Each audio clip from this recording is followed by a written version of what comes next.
जय जगन्नाथ मुखीराप्ती। तो एबे आमे बाहरी पड़ीचु मटन खाइबापी कहीं आज बहुत इच्छा है भुवनेश्वर गोटे चलो को फेमस होटेल मटन खाइबा। तो यूट्यूब घाटू घाटू देखिलु गोटे होटेल आसे रिव्यू भी बहुत भल अच्छी। तो मो भौणी और मुझे बाहरी पड़ीचु मटन खाइबापी। गला बेलू रास्त वर्षा स्टार्ट हो गला आ से वर्षारे टिके टिके भिजी भी गलु आमे। तो से गोटे दुकान साइड रे आमे ठिया हो गलु किछि समय पई। आउ ठिया हेलु कौन वर्षा कौन छाड़बार नाम नौची से वर्षा आहरी बहुत जोर से है देखला पूरा घंटे आमे ठिया होइछु 1 ରୁ 2ଟା जाए आमे सेठी ठिया होइछु। तो एबे आमे पहुँची जाइछु से होटेल को। नन्ना नमस्कार। तो आमे एबे ट्राई करिबा केमती कौन हेइछि मटनटा। आउ सत कहबी तो मटन टी बहुत ही भल लगुला।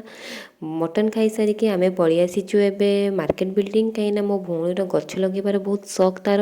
तो आमे किछि एठू फूल गछ नेइकिना आमे पलैलु रूम रे जाइकी भौणी कहला कौन खाइबु मु कहली जहाँ बनैबु तू मु खाइदेबी।